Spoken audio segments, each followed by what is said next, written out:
Well, good evening, everyone. Welcome to the Garden Cinema. That was This Blessed Plot, and we are delighted to welcome director Marc Isaacs and Laurie Yang. Welcome to the Garden Cinema. Thank you for joining us on this Q&A. I will ask a few questions and then I'll open it up to the audience because I'm sure you all have questions about this very, very unique film. I mean, I do a lot of this, Q&As and panels, and I genuinely don't even know where to start. So I'm just going to come out and say it. How would you qualify the film? Qualify? What would you call it? Oh, I see. You mean categorise? Okay. Yeah. Well, that's interesting. Well, we called it a documentary fiction film pageant, and that, I think, part of our thinking was that, when I say ours, I worked really closely with Adam Gantz, the writer, who's here somewhere. So if you have any questions relating to writing, I'm sure he'll be happy to talk to you. Like I was really keen to for the audience not to somehow to give them something at the beginning of the fact that these are real people possibly, and that not to expect a kind of conventional polished fiction film with fantastic acting and amazing camera movements and drones flying all over the place, So the whole kind of very indie nature of the film was built into our thinking of how we were going to do it, out of necessity as well as aesthetic reasons. But I was very keen that the audience didn't sort of totally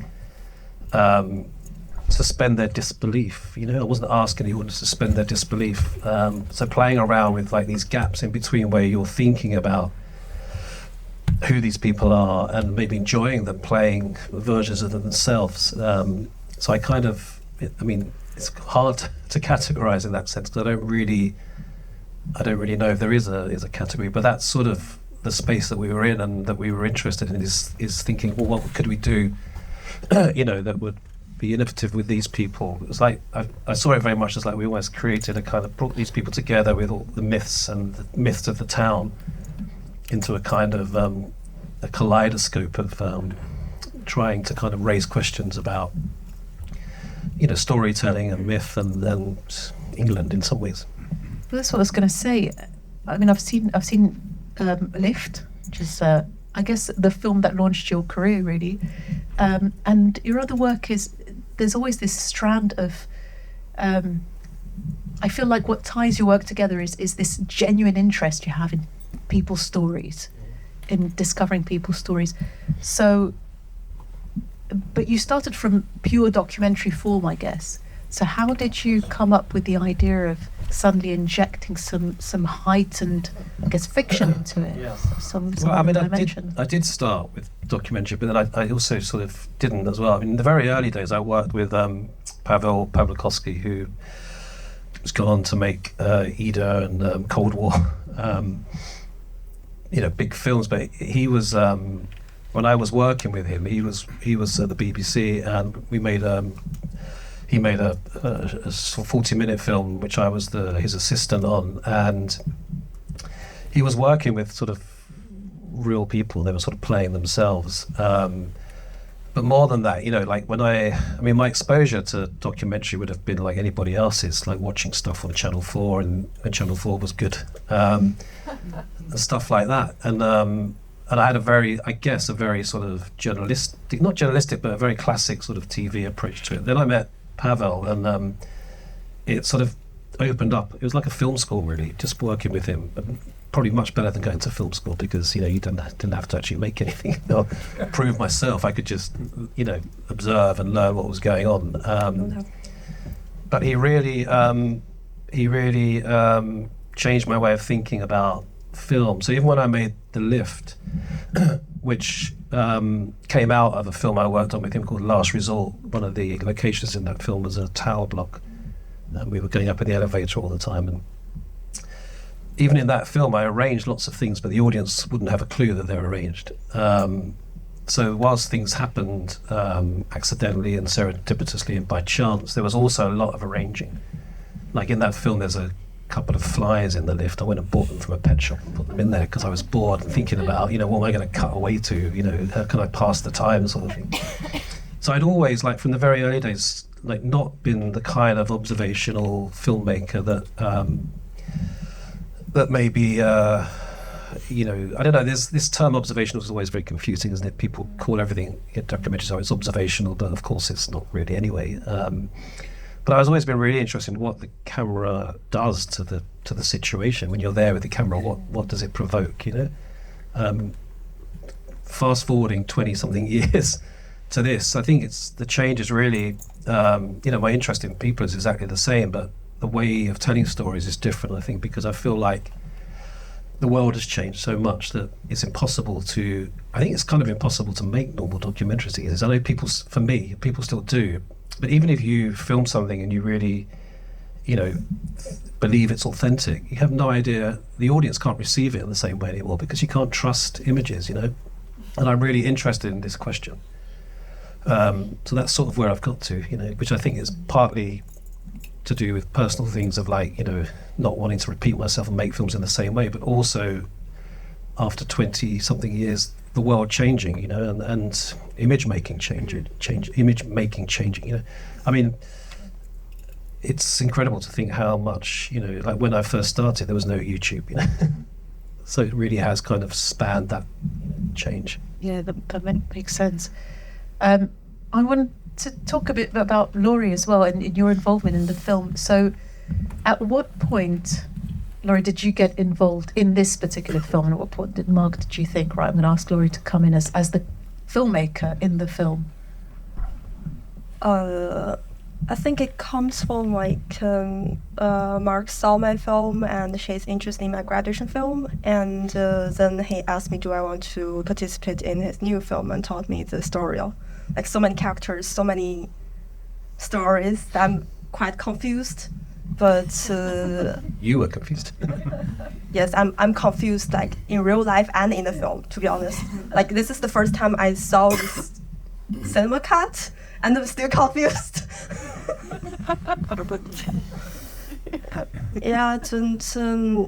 I just think it's a very good, interesting thing to try, and to go into a rural place in the English town and live there, spend some time, and be with people there is a very new experience for me, because I came to UK, just stayed in London to study master, and all people I know are in creative industry, my friends who studied in films, or my tutors, that's basically all. And maybe I know some people like my neighbors who are actually local people, but people in the English town is still very different. So, if you don't mind me asking, how much, I guess, leeway did you have, or initiative were you permitted within the filmmaking process?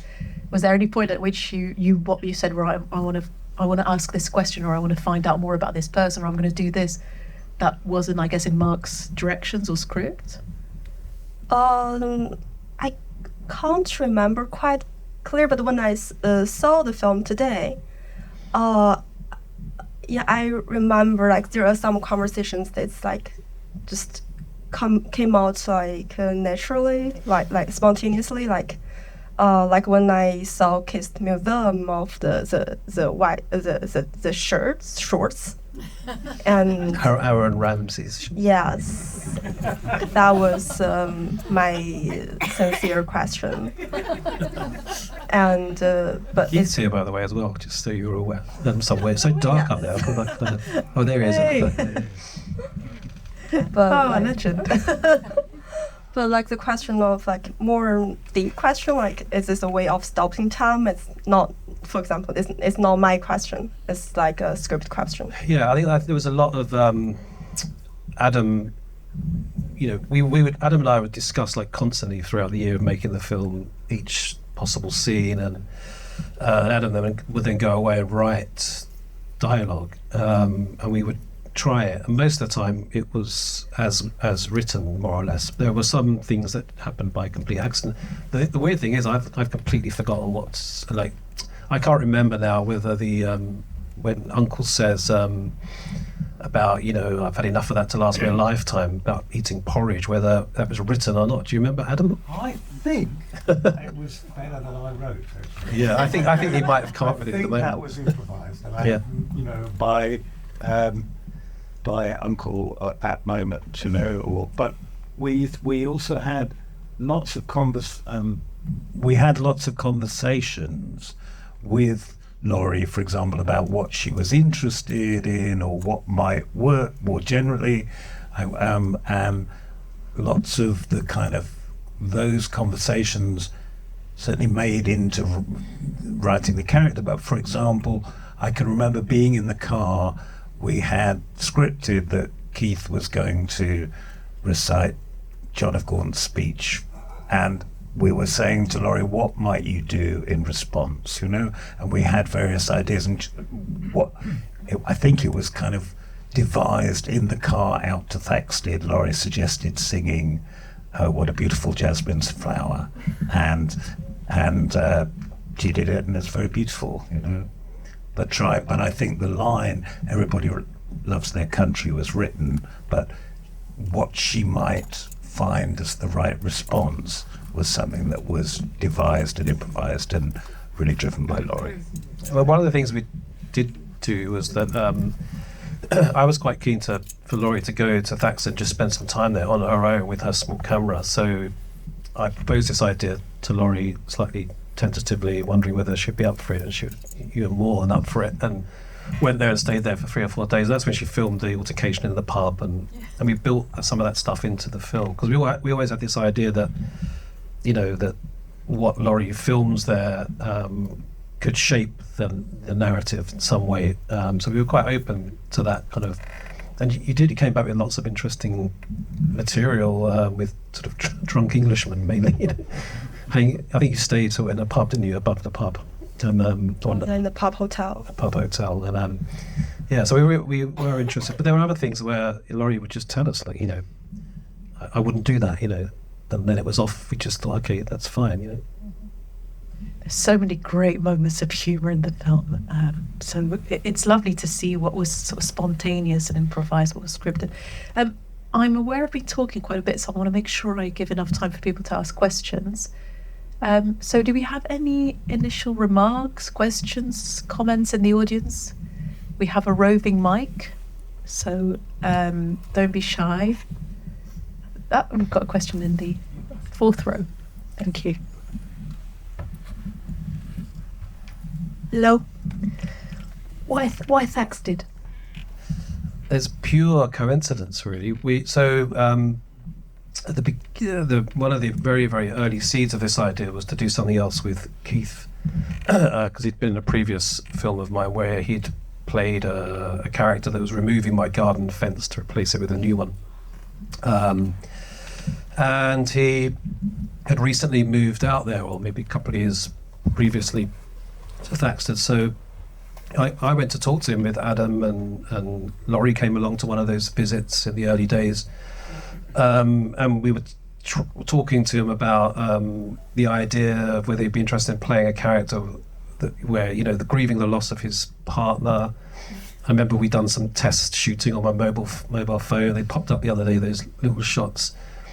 And then through being in Thaxted, mainly Adam, if I'm honest, started to sort of wander off into the town and kind of discover more about the place. I think because we were always thinking, apart from the personal stories that, of a Chinese filmmaker going to, originally it was a Chinese filmmaker that was going to encounter Keith, but Thaxted wasn't really a part of it. But then when we started thinking about the relationship between those two characters and what that means, it led us into the town, and then we just discovered all that amazing kind of history. I guess like a lot of places, if you dig deep enough, there's all this sort of all these interesting themes that kind of merge. So we discovered the church and Gustav Holst's presence there and all of that. But it was pure coincidence, which I think is part of the process of discovery, because that's what I love about making films in this way, that when you go to a funder and try and get money, they want to know everything, and the joy of making films in this way is that you don't know everything, and you start off, I need to be starting off with something quite certain, like it could be characters and some themes that I know are kind of solid, but then everything's open and you can just discover and add to it as you go along. And it's completely random that we ended up there, you know. Thank you very much. A few questions there. I've got one there, then I'll come to you. Sorry, just when you're considering it, it sounds like quite a fluid sort of idea process where you start at one point and you don't really, maybe you'll just sort of make it up as you go along and end somewhere else. How much confidence do you have at that beginning point that you can make something, cohesive and enjoyable? And it feels like, there's lots of drama and comedy in there, but just getting the tone right as well. How much confidence do you have in those early stages? Well, in the beginning, it's always terrifying because you don't know. I mean, I think I always need some human life in there to know that there's something solid to work with. Keith felt quite solid as a starting point. I like the idea of the encounter between Laurie and Keith. That felt good. I like the idea. I think it was Lucy, my partner, who suggested when we were talking about this we could play a character who's grieving the loss of his wife, that I think she'd just been watching that BBC series Ghosts, and we started talking about ghosts a bit, and we were thinking about that, and she said she'd originally met Sue, it was in a previous film of mine, and she said, why don't you go and talk to her, she'd be a really good ghost. But those kind of elements, I think characters and themes have to be quite sort of certain in my mind. I don't want to say too much right now, but I'm thinking about a new idea, and at the moment I'm still not there with like the certain elements from which to then go out and try and make something from, but I think that's the starting point, that just have those kind of sure enough, and then it can all go terribly wrong, but at least you've got that to start with. But I quite like if you're working in this way, you can always change direction as well. If things aren't working, I mean, I hate unfinished projects. I would never not finish something, I don't think. But it's like kind of, in a way, diving into a pool and then finding your way back to the surface somehow. And that's what interests me about it, actually. It's kind of that whole uncertainty. Thank you. Thank you. I had a question. Yes, just... No, you just wanted to comment. Just something to add to that, which was in Thaxted, we discovered Conrad Holst and Gustav Holst and Conrad Noel and all of that extraordinary English story, which was once much better known than it is now, and which is maybe also erased a bit. But we also discovered Maggie, and actually it's completely astonishing. I was thinking that, again, by chance we found a fictional person who's mourning their dead partner, and then there's a real person who is mourning or is living to the place where they've moved with their partner who is now dead, who's put a very beautiful gravestone for Jim there, and actually also has a collection to kind of somehow continue with that, and a relationship both with the church and with Morris, which is kind of you couldn't write it because it's just absolute. And I was really, something that really struck me watching it today was also when Laurie films Maggie and asks her, how do you feel, how do you cope without Jim?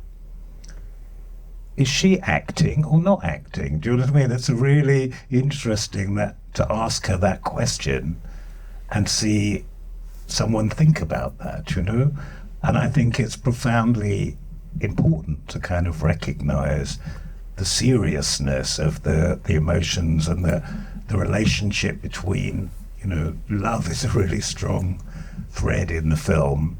And that was partly things that we were interested about. It's partly some of the conversations that we'd had with Laurie, and some of the questions that you asked Keith about how did it feel to love someone so much. So I really respect those were things that we talked about in some ways. It was maybe things that were on your mind at that point, But so it became, a mixture of truth and fiction, or how people.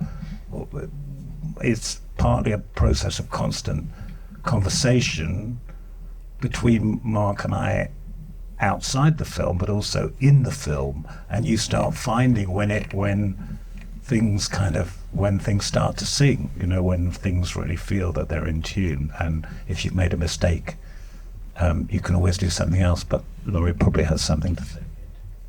Just I want to edit my answer as a young filmmaker, because Mark is I would think in the industry. I feel The end days, yeah.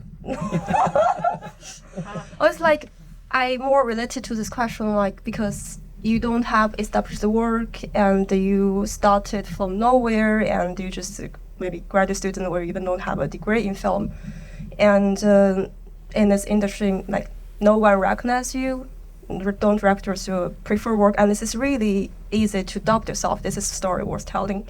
I don't know, and the beginning of it is because you think it's worth telling and you want to tell it. It is important for you and you care about it. Of course, it's important for you, maybe it's not important for others, and it so depends on the political agenda of how the sponsor, the founder funds or not, or festival choose or not. I really don't know, and it's really difficult in this period of time, and it's so competitive. And and there's so many times you will, in the process of making it, I feel it sucks. I feel this idea is not worth telling anymore. But in the end, it's still how much you believe it's worth telling, and maybe it's not. For example, this topic is not hot at the moment. People care about something else, but you want to care about this, and you don't get funding because it doesn't match the agenda at the moment. But as long as you still care and you believe this is worth carrying, it will have a lot of difficulties. But if you still care about it and trust it's worth telling, continue doing it. Yeah. Thank you. How are we doing for time? Just check how many questions we have. 5 minutes? Okay, we've got time for a couple. Oh, generous. We've got a couple of questions. Yes. Thank you. Hello. Thanks for the film. And do you always work with writers, or I just wondered what the relationship, how you and Adam came about together for this film? I hadn't done up until the film before this. I'd never worked with a writer before. I worked with a writer once on a film I made about first love in a small Cumbrian village, which had a part of the film as a sort of rhyming verse that was written by a writer. But I hadn't done up until the previous film. So Adam and I were teaching in the same department at Royal Holloway University, so we knew each other. And in the previous film, I started on my own, and I think I shared a 30-minute rough cut with Adam at some point, which he responded to, and we started then working together on that film to think about where the story might go. So that's how we started working together, and then from that decided to do this one together. But I hadn't worked with writers before that, so for me it was completely new. And it's interesting because you're like the film itself. There's this constant sort of thinking of what's interesting about writing that's maybe more interesting than what the people would say in reality. But also been very wary about maybe what makes them lesser, somehow. So to keep a mix of the sort of who these people are, but also pushing the writing into a place that adds something and allows you to look at the themes in another way, by kind of moving further away from the real people in a sense, So that balance is always sort of, I would say it's a kind of a dialogue between the two things all the time, and I think that's in the film as well, So when Maggie's talking about the loss of her husband, when you're asking Maggie, that's the kind of question I would have asked in my documentaries,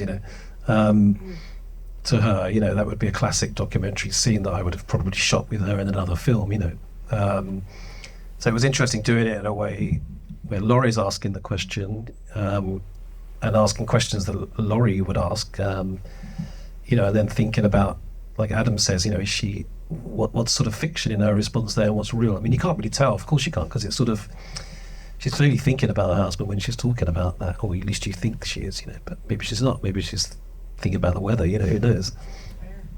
The bears. Do we have another question in the audience? Comments? Yes, I saw a hand. Tentative Don't be hand. shy. I was just wondering about were there any intentions of the use of sounds? Because some sounds were a little bit echoey, like hearing from the chamber, and some sounds were like trimmed out of another footage, like a little bit trimmed over. Well, do you mean sound design, or do you mean Sound design. Yeah, overall. yeah. There was a lot of sound design in the film, definitely. But there's also a lot of sort of, because we're shooting in that quite lo-fi sort of documentary way, where we were just working with a very simple sound setup.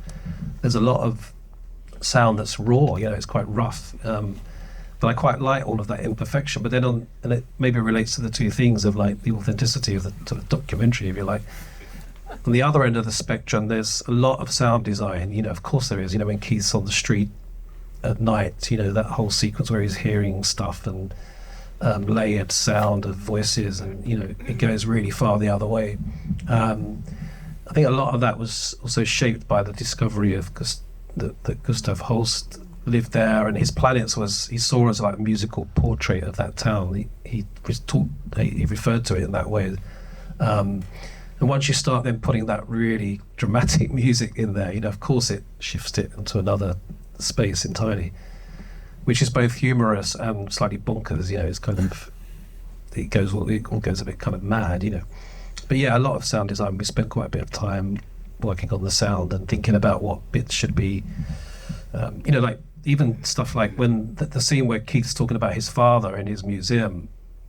Originally, I shot that footage and it's my voice because it was shot as a more of a documentary moment, because Keith was packing up his museum because he was moving home. He moved out of Thaxted. And I wanted to document that process in case it was going to be useful in the film in some way. But I had no idea how it would fit in.